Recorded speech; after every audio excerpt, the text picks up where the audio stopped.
ordini professionali, forze sociali e delle categorie produttive approvano un manifesto che sarà presentato alla politica. Il tappezziere di Lentini confessa di aver ucciso la moglie con 2 coltellate perché lo stressava quando lui, ex tossicodipendente, tornava ubriaco la sera. Agricoltore ucciso a Termini Imerese nel 2019, arrestati la moglie e il suo migliore amico. Hanno una nuova casa a Agrigento, arrivano dall'Ucraina e sono in affido temporaneo nella città dei templi, protagonisti una mamma, un bambino e il nonno. Mentre la provincia di Agrigento è la prima per nuovi contagi, i centri vaccinali restano vuoti. Il Consiglio dei Ministri ha approvato la roadmap per allentare le misure anti-Covid da aprile. Ad Agrigento adottata una aiuola a Villa Arancio, a Grotte nasce il caffè Alzheimer.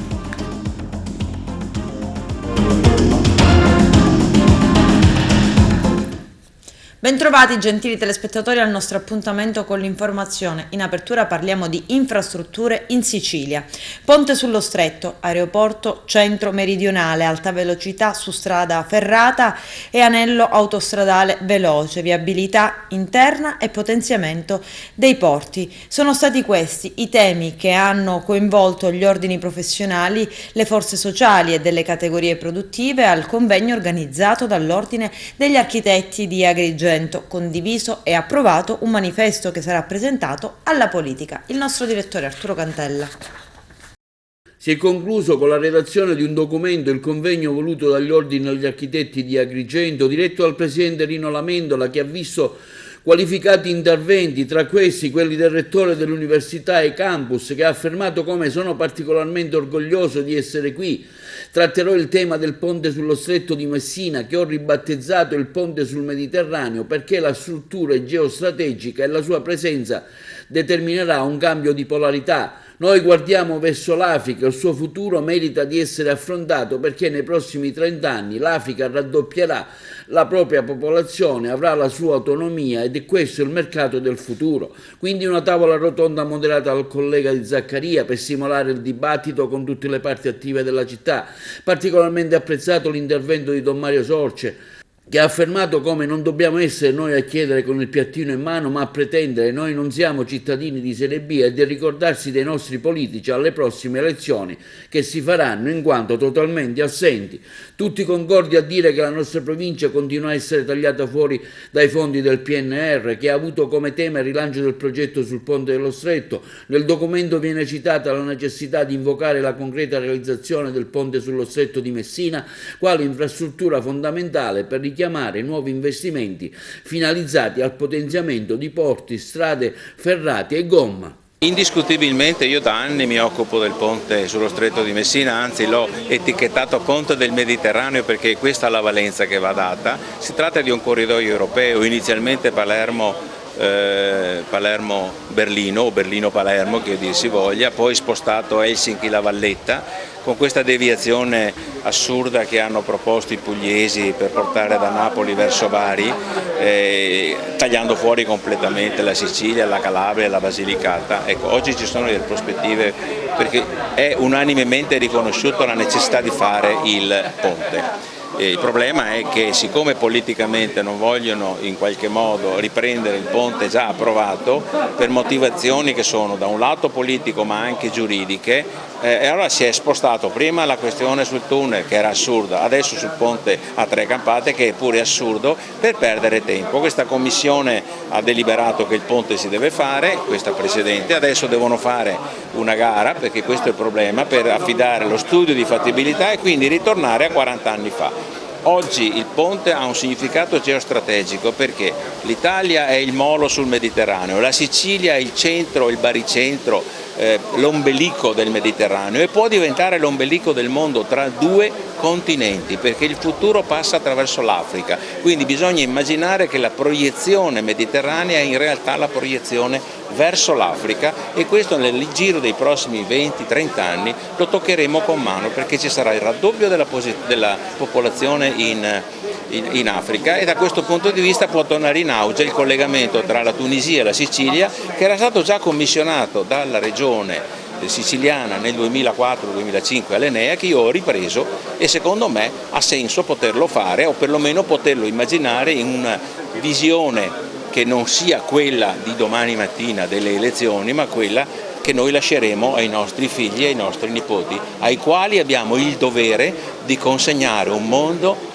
a misura loro e non a misura purtroppo di una classe politica che è molto asfittica e più legata a interessi e beghe personali, che sono quelle che hanno anche affossato il ponte, non solo in Sicilia e in Calabria, ma soprattutto a Roma.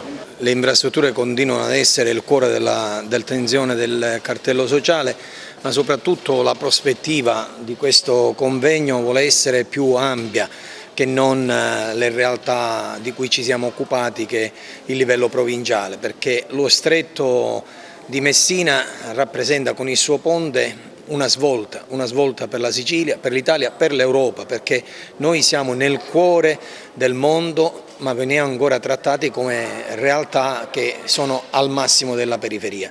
Questo ponte deve essere fatto e deve essere una scelta politica, una scelta che porti a centrare l'attenzione sulla necessità di creare un circolo virtuoso che dalla Cina passi da Città del Capo, arrivi fino ai paesi nord dell'Europa, passi per Agrigento e i nostri porti e possa arrivare attraverso lo stretto in tutta l'Italia e naturalmente nel resto d'Europa e dell'Asia. Quindi questo davvero rappresenta un punto nevralgico di svolta per l'economia siciliana e naturalmente italiana ed europea.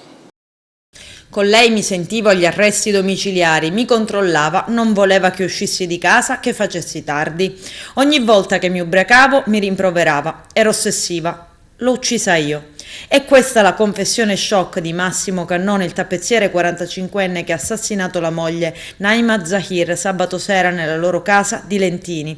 Messo alle strette dinanzi al sostituto procuratore di Siracusa Gaetano Bono, Cannone ha ammesso il femminicidio.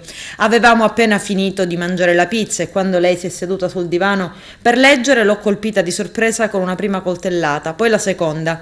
Prima della confessione dell'assassino, gli investigatori della polizia di Siracusa, con un lavoro certosino, avevano già ricomposto il puzzle del femminicidio. Cannone, ex tossicodipendente da mesi in cura al CERT di Siracusa, era ricaduto nel mondo della droga. Spesso usciva di casa e vi faceva rientro a tarda ora, talvolta tornava ubriaco. Spesso litigava con la moglie, ma i litigi non erano mai degenerati sino a sabato sera, quando Cannone ha preso un coltello da cucina e l'ha colpita 2 volte alla gola. In un primo momento aveva riferito agli investigatori della squadra mobile del commissariato di Lentini di essere certo del suicidio della moglie. Ai giornalisti aveva raccontato di essere andato in tilt quando ha trovato il corpo senza vita della moglie con il coltello conficcato alla gola, che lui ha pure estratto.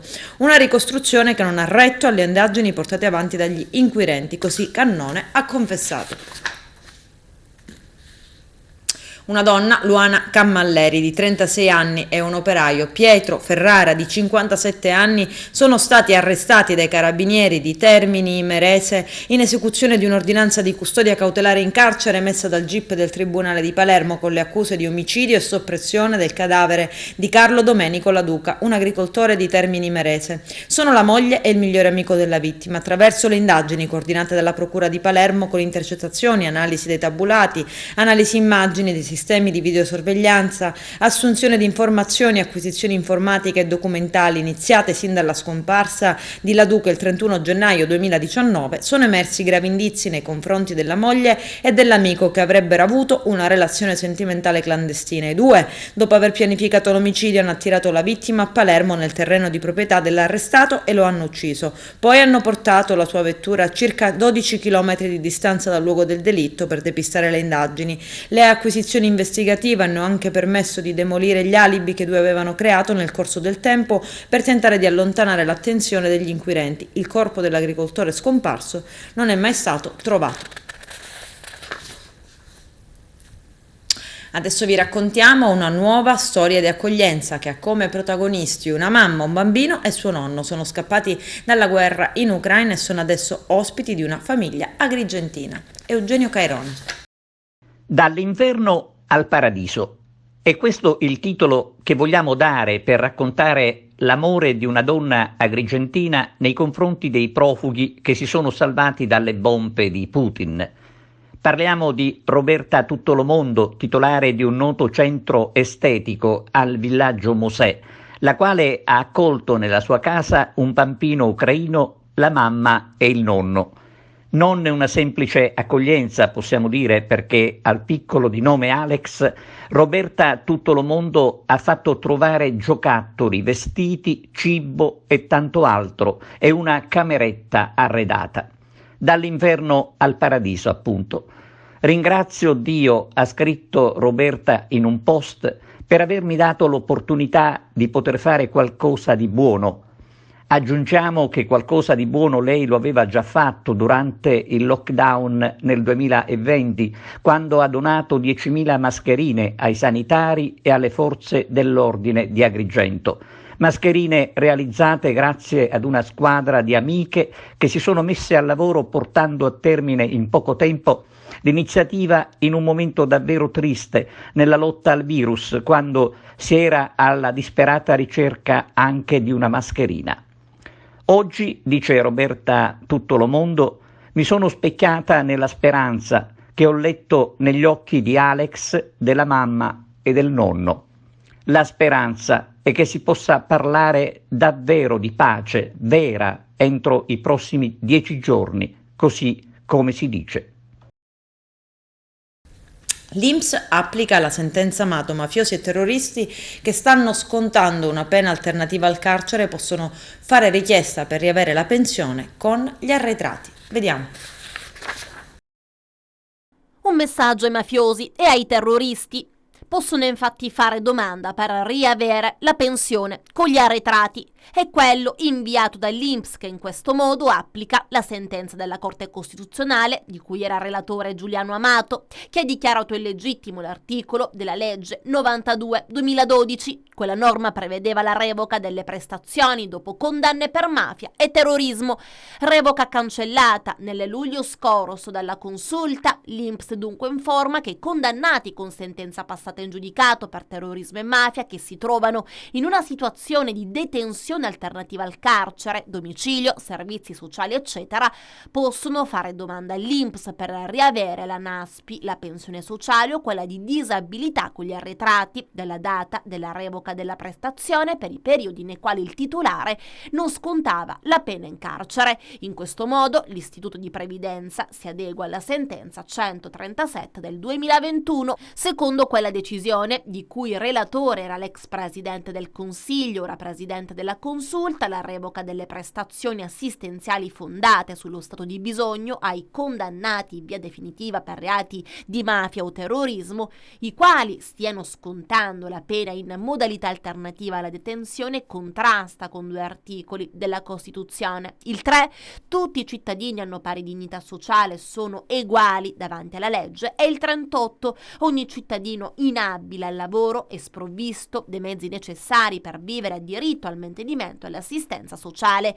La questione di legittimità costituzionale era stata sollevata nel 2019 dalla sezione lavoro del Tribunale di Fermo nei confronti dei commi 58 e 61 dell'articolo 2 della legge 28 giugno 2012 numero 92, la cosiddetta Fornero, che disciplinava disposizioni in materia di riforma del mercato del lavoro in una prospettiva di crescita. Secondo la Corte è ragionevole che lo Stato valuti un soggetto meritevole di accedere a tale modalità di detenzione, cioè quelle fuori dal carcere, e lo privi dei mezzi per vivere quando questi sono ottenibili solo dalle prestazioni assistenziali, sebbene queste persone abbiano gravemente violato il patto di solidarietà sociale che è alla base della convivenza civile. Attiene a questa stessa convivenza civile che ad essi siano comunque assicurati i mezzi necessari per vivere. Il comma 58 infatti prevedeva per i condannati per mafia e terrorismo che il giudice disponesse la sanzione accessoria alla revoca di eventuali indennità di disoccupazione, assegno sociale, pensione sociale e pensione per gli invalidi civili. Il comma 61 invece stabilisce che tale revoca, con effetto non retroattivo, è disposta dall'ente erogatore nei confronti dei soggetti già condannati con sentenza passata in giudicato all'entrata in vigore della legge numero 92 del 2012. Adesso le 2 norme rimarranno in vigore solo per i condannati per reati di mafia o terrorismo che però sono detenuti detenuti in carcere.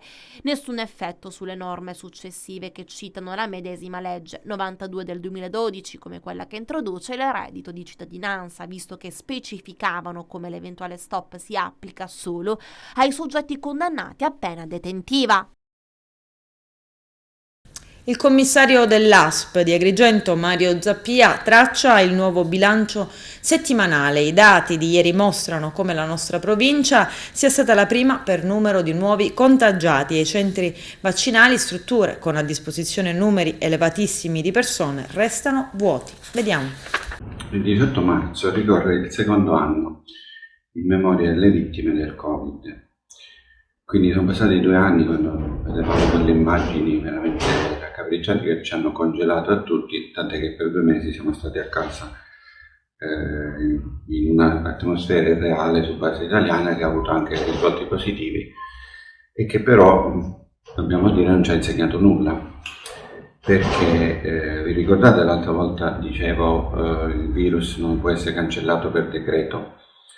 Devo dire che questa mia affermazione purtroppo sta ricevendo ulteriori conferme da quelli che sono i dati epidemiologici di questa settimana. Ovviamente parliamo solo di Agrigento e velocemente vi faccio vedere come è stato l'andamento di questa settimana, in cui i positivi sono cresciuti addirittura in alcuni giorni, come ieri siamo stati primi in Sicilia per incremento di nuovi casi positivi, noi quasi il 40% in più e Ragusa al 30%, quindi la nostra provincia infatti sta vedendo numeri a 4 cifre. Se vi ricordate mi meravigliavo, tenevo le 3 cifre, adesso siamo arrivati a 4. Ve le dico queste cose perché mi dispiace che questo andamento così negativo non ci insegni nulla, cioè non ci faccia riflettere che già per ben 2 volte, anzi per ben 4 volte, perché le ondate sono state 4 in 2 anni, siamo stati protagonisti e poi anche purtroppo abbiamo dovuto subire quello che significa la pandemia e ancora oggi non riusciamo a mettere la mascherina all'interno per evitare che le goccioline si diffondano nell'aria e quindi vadano a infettare gli altri. Però io vi dico i dati: noi abbiamo aumento dei positivi, abbiamo diminuzione drastica dei vaccini, vedrete dall'immagine, cioè, stiamo quasi scomparendo. Ne abbiamo fatti 3.000 e qualcosa questa settimana, ma la cosa terribile a mio avviso è che per esempio in una provincia per i bambini abbiamo fatto in un giorno 3 vaccini. Ma voi pensate che vuol dire tenere un ambaradan di persone disponibili, tutti pronti ad aspettare chi viene a vaccinarsi, e in una provincia si vaccinano 3 bambini? Questo significa che noi non vogliamo evitare di ricadere in una nuova ondata, in una nuova condizione nella quale sinceramente io non ci potrei tornare più, ovviamente sia da cittadino ma anche da dirigente sanitario. E allora tutto questo che vi sto dicendo io cosa comporta? Comporta che i nostri ospedali non si stanno continuando a svuotare, perché a Ribera noi abbiamo ancora una ventina di persone, 25 persone, quindi abbiamo 2 ale, quasi un reparto intero aperto in medicina e 5 persone in rianimazione. Ma l'altra cosa è che anche Agrigento continua ad avere delle persone occupate e ovviamente, come logica conseguenza di quello che vi ho appena detto, se vi ricordate vi avevo detto che volevamo chiudere Agrigento per poter dare spazio ai no Covid e quindi a riprendere liste attesa, interventi e prestazioni per i pazienti no Covid, e adesso su sollecitazione della Regione, quindi bene ha fatto la Regione, l'assessore dirigente a Rocca, il direttore sanitario, il dottore Mancuso, ovviamente ha sospeso quello che noi avevamo detto cioè di liberare anche la medicina di Agrigento per fare spazio ai no Covid. E questo cosa significa? Significa, non avendo la medicina che può ricevere pazienti, significa anche complicare ulteriormente anche l'attività del pronto soccorso, perché al pronto soccorso non hanno dove mandare i pazienti in ricovero e quindi devono organizzare trasferimenti o altro, e significa che i soccorsi sono intasati e quindi significa che sta ripartendo un sistema che noi sinceramente adesso siamo stanchi di dover affrontare. Però nonostante la stanchezza ovviamente e nonostante lo sfogo che vi posso fare io in maniera spero garbata, vi dico che gli operatori sanitari sono al limite, perché adesso sono 2 anni pieni che si fa questa vita e vi pregherei, ci vuole poco per contenere questo, basta che facciamo quelle cose che noi facciamo, che io adesso ovviamente non vi ripeto più. Vi do appuntamento alla prossima settimana. Covid-19, boom di contagi da Omicron 2 in Sicilia, la sottovariante più contagiosa al mondo perché buca i vaccini è però meno cattiva e raramente aggredisce i polmoni. La Fondazione Gimbe evidenzia un aumento dei nuovi casi pari al 25% rispetto alla settimana precedente, ma ci abbiamo ad un graduale ritorno alla normalità. Il Consiglio dei Ministri ha approvato all'unanimità la roadmap per allentare le misure anti-Covid da aprile, dopo la fine dello stato di emergenza. C'è il servizio. Il Consiglio dei Ministri ha approvato all'unanimità il decreto legge sulle riaperture che traccia la roadmap per allentare le misure anti-Covid-19. Il CDM ha dato il via libera a provvedimenti importanti che eliminano quasi tutte le restrizioni che hanno limitato i nostri comportamenti, ha detto in conferenza stampa il Presidente del Consiglio Mario Draghi, confermando che il 31 marzo si concluderà lo stato di emergenza. Draghi ha anche aggiunto che il Comitato Tecnico Scientifico sarà sciolto, anche se continuerà a lavorare con l'Istituto Superiore di Sanità. Il Premier ha annunciato un graduale superamento del certificato verde, uno strumento che Draghi ha definito un grande successo e che ci ha permesso di riprendere l'economia. Proprio con il Green Pass l'anno scorso l'economia italiana è cresciuta del 6,5%, grazie ai vaccini, ha aggiunto ancora il Premier, sono stati evitati quasi 80.000 decessi in Italia nel solo 2021. Le decisioni sono state prese sulla base della scienza e tanta gente non è morta perché è stata vaccinata. Ringrazio tutti gli italiani per l'altruismo e la pazienza dimostrati in questi anni, ha detto ancora Draghi durante la conferenza stampa al termine del Consiglio dei Ministri. Spesso, ha sottolineato il Premier, siamo percepiti all'estero come un popolo che non ha un senso civico, ma questo non è vero. Gli italiani sono stati bravissimi in questa pandemia, abbiamo raggiunto punte di vaccinazione tra le più alte in Europa, di questo occorre essere fieri. Draghi ha ringraziato il generale Figliuolo, la cui nomina è stata un momento di svolta radicale e di progresso nella lotta alla pandemia. Il precedente governo e il ministro della Salute Roberto Speranza. Proprio il ministro della Salute ha illustrato poi le principali novità del decreto. Intanto verrà definitivamente superato il sistema dei colori. Continueremo questo monitoraggio che resta essenziale ma non sarà più connesso alle ordinanze. Speranza ha poi annunciato che verrà eliminato l'obbligo di quarantena da contatto. Solo le persone positive al coronavirus dovranno osservare un periodo di isolamento. Un'altra novità è che la sospensione del lavoro per mancata vaccinazione non avverrà più. Chi ha più di 50 anni, ha detto Speranza, non dovrà più avere il Green Pass rafforzato, ma quello base. La sospensione del lavoro resterà solo per la fascia del personale sanitario e i lavoratori di strutture ospedaliere delle RSA. In questo caso il prolungamento dell'obbligo è al 31 dicembre. Quanto alla carta verde, il ministro ha confermato che il decreto prevede un graduale superamento del Green Pass del 1 aprile nella grandissima parte dei luoghi all'aperto e del 1 maggio anche nei luoghi al chiuso. Insomma, il 1 maggio potrebbe vedere la certificazione del tutto eliminata. Almeno fino al 30 aprile 2022 il Green Pass base resterà in vigore nei seguenti luoghi o per le seguenti attività: trasporti a lunga percorrenza, mense e catering, concorsi pubblici, corsi di formazione pubblici e privati, colloqui in presenza con detenuti e internati, partecipazione al pubblico, agli eventi sportivi che si svolgono all'aperto. Resterà invece il Green Pass rafforzato per i servizi di ristorazione al banco, al tavolo al chiuso, piscine, palestra, centri benessere, convegni, congressi, centri culturali, centri ricreativi, feste conseguenti a cerimonie civili e religiose, sale gioco e scommesse. Discorso diverso per le mascherine al chiuso, l'obbligo sarà mantenuto almeno sino al 30 aprile, poi il governo valuterà di volta in volta le misure necessarie, ha detto il ministro. Il Ministero della Salute ha poi chiarito: su mascherine al chiuso e Green Pass non esiste alcun automatismo. Questo vuol dire che non è detto che dal 1 maggio non verranno più richiesti, ovviamente dipende da come evolverà la situazione epidemiologica tecnologica.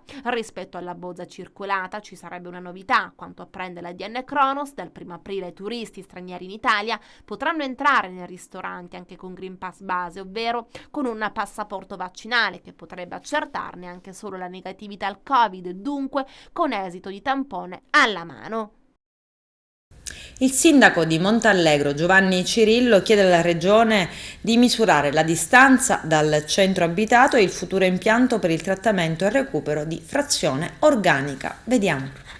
La Giunta regionale aveva rigettato il ricorso in opposizione fatto dal Comune di Montallegro per quanto riguarda questo impianto del Ford presentato da ditta Catanzaro. Io mi ero recato personalmente dal presidente Musumeci, al quale ho spiegato quali sono stati i fatti. I fatti sono che il Dipartimento in una prima fase aveva chiesto la misurazione della distanza dal centro abitato alla discarica all'ARPA. L'ARPA non aveva risposto e quindi poi non c'è stato seguito alla richiesta di misurazione, molto importante perché ricordo che è una delle clausole principali per la realizzazione dell'impianto stesso.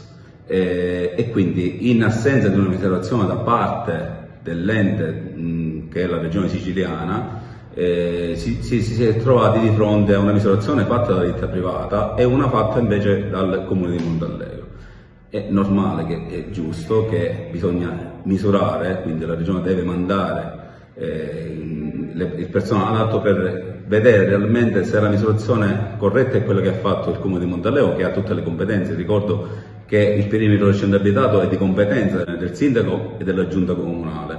Allora era stata fatta nel giugno del 2021 da parte del commissario straordinario, sia nei 60 che nei 120 giorni non c'è stata nessuna opposizione da parte di nessuno, quindi il perimetro del centro abitato è stato stabilito, ripeto, normativamente corretto. Io poi il giorno 4 di marzo ho fatto una nota in cui ho spiegato tutto questo, ho legato pure delle cartografie che sono del geoportale della regione siciliana, da dove si evince che la distanza dal perimetro dell'impianto al centro abitato non c'è. Ho chiesto che venga fatta una misurazione per svelare tutti i dubbi e dare diritto e voce naturalmente ai cittadini, anche perché, ricordo, questa è una cosa molto importante in cui io credo, che qualsiasi forma di struttura, qualsiasi forma di intervento da parte dello Stato bisogna innanzitutto sentire quali sono le voci del popolo che vive sul territorio. Noi abbiamo un territorio bellissimo, questa comunità è stata tartassata per più di 20 anni, ha bancato per tutti questi anni tantissimi rifiuti di tutta la Sicilia occidentale, quindi diciamo che forse è arrivato il momento di dire basta, è arrivato il momento di lasciare che un senso di riscatto e di rivincita anche da un punto di vista economico, perché ricordiamo che noi ci troviamo a pochissima distanza dalla Scala dei Turchi, da Torre Salsa, da Reminoa. Ci sono molti imprenditori del nord che sono venuti a investire qui da noi e quindi è giusto che rilanci questa parte turistica e economica che è il volano proprio dell'economia cittadina. Alberi di melograno per Villa Arancio ad Agrigento, l'iniziativa dei Lions che ha così inaugurato il Giardino delle Donne Coraggiose per la Pace, presente il governatore Franco Cirillo. Vediamo. Stamani presso il Belvedere Arancio ad Agrigento al Viale della Vittoria il club Agrigento Chiaramonte ha inaugurato il Giardino delle Donne Coraggio per la Pace. Presente anche il governatore della Sicilia Franco Cirillo e il suo staff distrettuale. Sono presenti anche le autorità comunali, tra cui il sindaco, i ragazzi del liceo scientifico Leonardo con la dirigente Pilato, presente anche la scrittrice Serrisso, in collaborazione con la quale sono state individuate le figure femminili a cui il giardino è dedicato. Sì, è importante questo appuntamento. Quando Giusy mi ha chiamato per dire se potevo essere qui con voi, ho accettato veramente con tutto il cuore. Perché ricordare delle persone che hanno speso la loro vita per degli obiettivi nobili, questo è importantissimo, farlo ricordare a tutti. E la partecipazione delle scuole è estremamente importante, perché attraverso le scuole noi veicoliamo dei messaggi che sono fondamentali e la pace, e lo vediamo oggi, è fondamentale per tutti noi, per la nostra vita. Presidente, come si caratterizzerà questo suo mandato di governatore?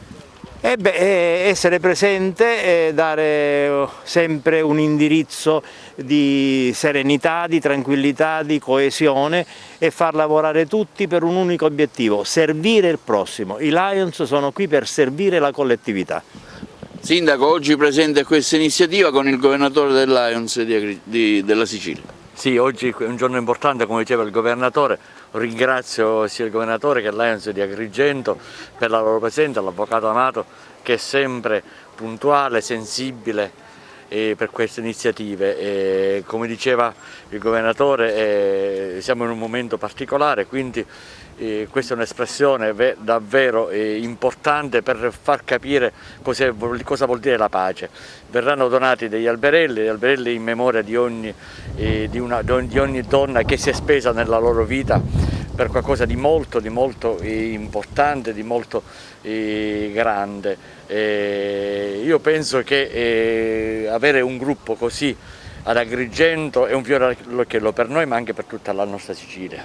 Io sono assolutamente onorata e parlo naturalmente a nome del mio club, avere la figura apicale del nostro club che è il governatore, nonché la figura apicale del comune di Agrigento che è il nostro sindaco. Sia da parte del governatore che da parte del sindaco c'è sempre stata la massima collaborazione, la massima disponibilità nel creare, nel fare, nel lasciare un segno concreto a questa città, specialmente nel tema della pace, che appunto oggi come mai è assolutamente ricorrente e deve urlare in modo più forte delle bombe che purtroppo stanno caratterizzando questo momento. Ecco, come si svolge l'iniziativa in pratica? Allora, noi abbiamo scelto, grazie alla collaborazione della scrittrice Ester Rizzo, 5 figure di donne che per molti versi non erano conosciute ai più alla società ed erano state quasi dimenticate, e sono delle donne che con coraggio si sono battute per la pace, si sono distinte. È un pezzo di storia che magari è stato dimenticato, che grazie allo scritto di Ester adesso viene alla ribalta. Noi vogliamo che rimanga qui nella nostra città di Agrigento, simbolo della pace, con la nostra concordia, con il nostro festival del Mandorlo in Fiore, che appunto è simbolo della pace, e vogliamo che questa aiuola nell'ottica appunto della città della pace di Agrigento rimanga per le generazioni future, di modo tale che quando qualcuno verrà a fare una bella passeggiata in questo belvedere possa conoscere queste 5 figure femminili, nella speranza che si possano unire alla nostra anche altre iniziative di questo genere. Sì, questa è un'iniziativa che tra l'altro rientra anche nei progetti dell'Associazione Toponomastica Femminile di cui io faccio parte, quindi il ricordo delle donne nei luoghi pubblici e nei luoghi in cui noi viviamo le nostre giornate. All'inizio il progetto era per intitolarla Delle donne coraggio, visti i tempi abbiamo deciso di abbinare alla parola coraggio la parola pace, perché è importante che le donne che vengano ricordate e che vengano ricordati soprattutto i sacrifici, venga ricordato l'impegno che loro hanno avuto nella costruzione di un futuro migliore, non devono mai essere obliate. Anche la scuola ha voluto dare il suo contributo a questa iniziativa? Il Liceo Leonardo è stato invitato a questa iniziativa perché ha lavorato alle riflessioni su questo testo di Ester Rizzo, da cui sono state tratte le figure femminili che oggi arricchiscono questo giardino in pieno centro della città. Quindi noi siamo orgogliosi come cittadini di questo territorio di aver contribuito attraverso la cultura, ed è credo il messaggio più importante, ad un'iniziativa così lodevole portata avanti dal Lions. A Grot inaugurato un Alzheimer Café, un luogo sicuro dove le persone con demenze e i loro familiari si possono incontrare in modo informale e trascorrere alcune ore in un'atmosfera accogliente e incentrata all'ascolto. Vediamo.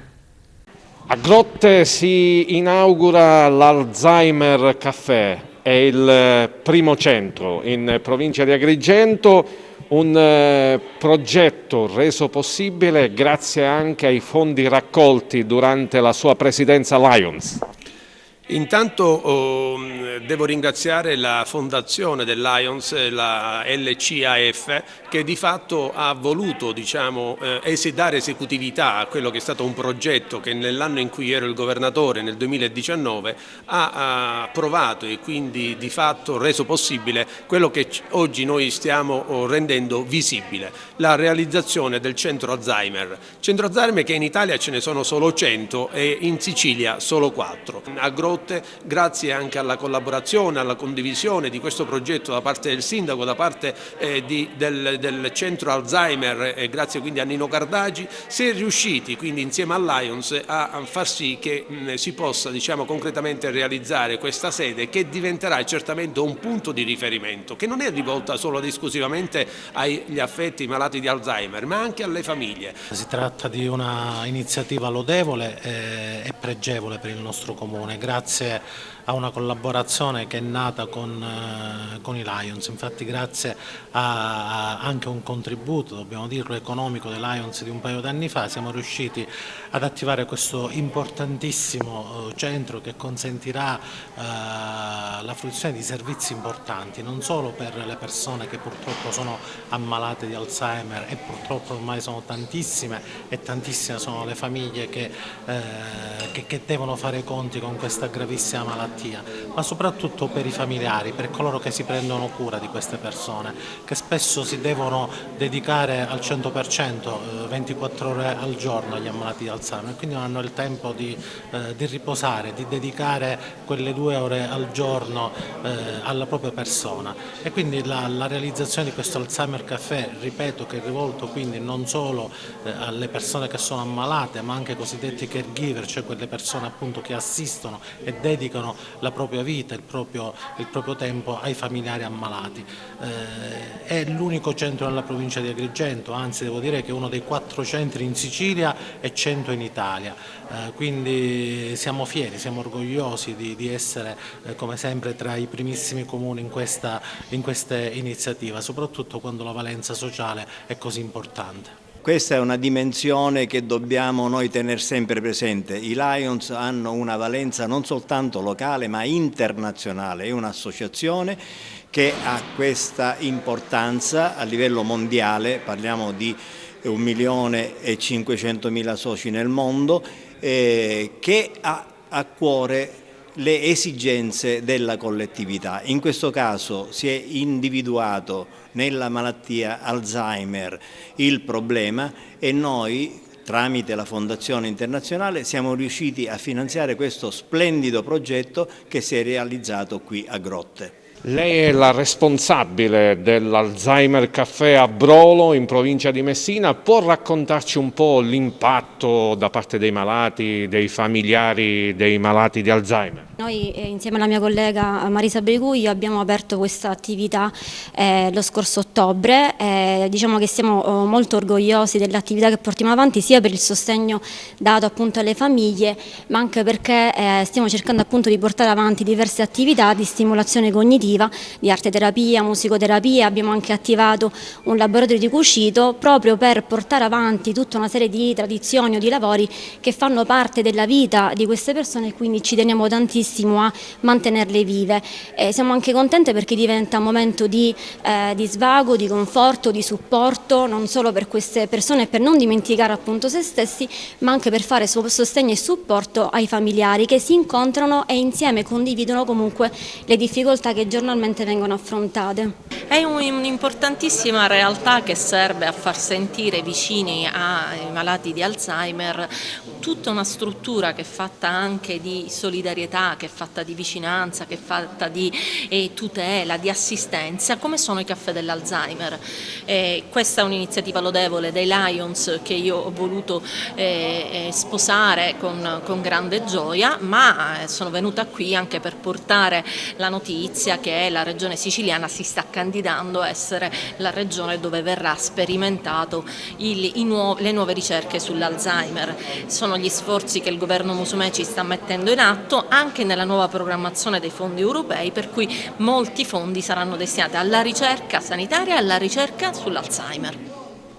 L'importanza di questo centro per malati e famiglie. Sono arrivate diverse testimonianze questa sera, c'era anche una responsabile di Brolo in provincia di Messina.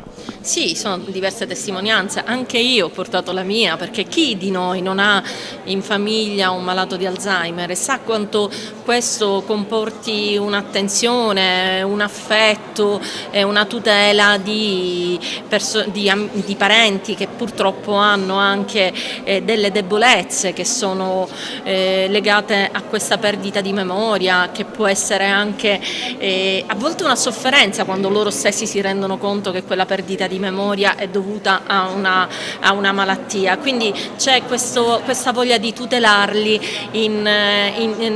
non solo fisicamente ma anche moralmente. Ora quello che è importante è aiutare le famiglie a gestire questi malati di Alzheimer, perché sono una grande sofferenza viverli, ma aiutare anche nella ricerca della terapia che può servire a curarli, perché in questo momento non ci sono terapie per curarli, ci sono delle terapie per gestirli. Ecco, invece si stanno facendo molte ricerche su questo tema e la Regione Siciliana su questo investe. Adesso c'è la pubblicità, a tra poco vi aspetto. A Messina una nuova casa per le donne vittime di violenza, i dettagli nel servizio. Anche a Messina Poste Italiane porta avanti il progetto in favore delle donne vittime di violenza. In città è stato consegnato uno dei 9 alloggi appartenenti al patrimonio immobiliare di Poste Italiane da destinare attraverso comodato d'uso gratuito alle donne che si trovano in condizioni di particolare disagio economico. L'obiettivo è quello di supportarle e accompagnarle nel percorso di reinserimento sociale insieme alle operatrici dei centri antiviolenza della rete Dire Donne in Rete contro la violenza. I percorsi, che si attiveranno durante i 5 anni di comodato d'uso, saranno circa 25 per un totale di 200 percorsi in tutta Italia per la durata dell'intero progetto. In ambito nazionale, ovviamente dal punto di vista legislativo, nel momento in cui viene fatta una denuncia ci sono delle misure cautelari che vengono emesse proprio per allontanare il maltrattante. A volte però è necessario, nel momento in cui viene fatta una denuncia, che sia la donna a essere spostata per essere messa in sicurezza ancora prima che intervenga l'autorità giudiziaria. Quindi l'importanza di queste case è proprio quella di togliere la donna da quell'ambiente di maltrattamento che è, diciamo, pericoloso per la sua sopravvivenza e magari anche quella dei figli, perché è importante dire che questa casa di semi-autonomia è a disposizione non solo delle donne vittime di violenza ma anche dei figli che praticamente accompagneranno le mamme, diciamo, in questo percorso, cioè verranno tolte madre e figlie dal contesto della violenza. Quante ce ne sono di queste abitazioni in Sicilia? E in Sicilia ce ne sono diverse anche con, diciamo, modalità diverse, perché ci sono diciamo, le case rifugio che sono proprio quelle a indirizzo segreto e sono di prima accoglienza, che sono nel momento di maggiore difficoltà, e poi invece ci sono le case di semi-autonomia che sono, diciamo, in una fase successiva, sempre, diciamo, a tutela della donna, però è in una situazione diversa perché è in parte autogestita la casa, c'è ovviamente sempre il supporto psicologico e sociale dei centri antiviolenza, ma è una gestione autonoma della donna e della vita all'interno dell'abitazione, mentre le case di rifugio sono gestite in maniera, potrei dire, più schematica dalle operatrici e dalla gestione della casa stessa. Si tratta di un progetto nazionale per cui Poste ha individuato degli alloggi, li ha ristrutturati e li ha concessi a delle associazioni antiviolenza al fine di favorire l'autonomia abitativa delle donne vittime di violenza con figlie e figli minori che versano in condizioni di particolare disagio economico. Si tratta di 10 alloggi in tutto il territorio nazionale, in 10 capoluoghi di provincia, dislocati su 9 regioni. Nasce l'Accademia del Tonno Rosso in Sicilia, il progetto della regione siciliana che ha l'obiettivo di valorizzare la storia del tonno e delle tonnare. Il nostro direttore Arturo Cantella. Presentato il progetto di partenariato per valorizzare il tonno rosso e i suoi luoghi. Un progetto tolto a valorizzare la storica tradizione del tonno rosso in Sicilia, frutto di un partenariato interistituzionale fra pubblico e privato, al fine di promuovere la conoscenza del tonno e delle tonnare. Con questa missione nasce così l'Accademia del Tonno Rosso in Sicilia, un progetto della Regione Siciliana e dell'Assessorato alla Pesca Mediterranea, a cura dell'Associazione Temporanea di Scopo, Centomedia Lode SRL e Nino Castiglione, presentato a Palazzo d'Orleans e realizzato con i fondi comunitari POFEAMP 2014-2020, un'iniziativa che punta a promuovere la diffusione tra i giovani sulla conoscenza del tonno, sui luoghi del tonno. In Sicilia si contano un centinaio di tonnare, oltre che sui valori nutrizionali del tonno e della pesca sostenibile e della salvaguardia dell'ecosistema marino. L'Accademia del Tonno Rosso da una parte, la Regione Siciliana dall'altra e poi le istituzioni private, le università, tutte assieme per valorizzare, promuovere e approfondire la conoscenza sulla tradizione storica del tonno e delle tonnare. Quindi una materia che presenta caratteristiche da un lato di carattere culturale, dall'altro di carattere economico, perché avrà inevitabilmente una ricaduta sul territorio. Mi sembra davvero una iniziativa originale e interessante in una terra come la Sicilia, dove la pesca e la lavorazione del tonno rosso ha scritto una delle pagine più importanti della storia economica dell'isola. Davvero un momento importante dove c'è un raccordo sinergico tra il mondo politico istituzionale e il mondo produttivo, il mondo che lavora e che produce, quindi azioni politiche amministrative che consentiranno a questo settore di fare un ulteriore salto di qualità per produrre reddito e futuro per la Sicilia e per i siciliani. Calcio, campionato di eccellenza. Il bianco-azzurro Giampaolo Tuniz presenta la prossima sfida in programma domenica prossima contro il Misilmeri. Vediamo. Domenica la vice capolista Società Akragas è attesa da una partita importante contro il Misilmeri, terza forza del campionato di eccellenza Girone A. Il big match è in programma allo Stadio Seneto di Agrigento con inizio alle ore 15. Il difensore della squadra dell'Akragas, Giampaolo Tuniz, lancia un appello alla tifoseria. Sì, sicuramente non sarà una partita facile, ci attende un avversario di livello, lo sappiamo. Penso che i dettagli potranno fare la differenza e assolutamente domenica la stiamo preparando al massimo, vogliamo i 3 punti. Servirà la partita perfetta? Servirà una partita attenta, una partita appunto dove ogni sbavatura può costare caro sia da una parte che dall'altra, quindi serve la nostra miglior partita finora. Come la state preparando questa partita, curando soprattutto i particolari? Sì, abbiamo iniziato la settimana alla grande, ora la stiamo continuando, siamo al completo, siamo un gruppo che sta lavorando bene, assolutamente, non vogliamo deludere. Il fattore campo quanto sarà importante domenica, quanto sarà importante la presenza del pubblico? Penso sia decisiva, anzi faccio un appello a tutti i tifosi agrigentini di presentarsi allo stadio domenica perché una mano dal pubblico può essere decisiva per i 3 punti. Volley femminile A2 play-out. Il capitano della SEA Paragona presenta il primo incontro che sarà domani a Milano. Vediamo. Capitan Valeria Caracutta inizia la fase decisiva della stagione. Sabato la sfida contro il Club Italia Milano, iniziano i play-out. Che gara dovremo aspettarci sabato? Ma dovremmo aspettarci una gara sicuramente di una squadra giovani determinate che non hanno niente da perdere, hanno giocato un campionato sicuramente con la voglia di crescere e di far bene, e quello che dobbiamo aspettarci è sicuramente appunto la loro determinazione e la loro voglia di continuare a crescere, quindi sarà sicuramente una partita difficile perché sono giovani e hanno voglia di far bene, quindi sicuramente dobbiamo essere brave e determinate a cercare di metterle in difficoltà da subito. Voi come state? Come avete preparato questa prima trasferta della Pool Salvezza? Noi stiamo bene, stiamo lavorando tanto, sono state settimane in cui siamo riusciti a lavorare con Lino un po' più intensamente perché obiettivamente non c'era stato tempo in precedenza, quindi stiamo rientrando nei nostri ritmi di gioco e sicuramente servirà anche far bene ed entrare subito in partita appunto per riprendere il nostro ritmo, per cui siamo determinate e vogliamo provare a far bene da subito. Cosa serve per centrare la salvezza, la permanenza in Serie 2? Serve tanta determinazione e tanta voglia di vincere le partite, perché saranno delle partite in cui ogni squadra darà il massimo e noi dobbiamo dare il massimo su ogni pallone, quindi quello che penso io è servirà la determinazione e la voglia di rimanere in questa categoria.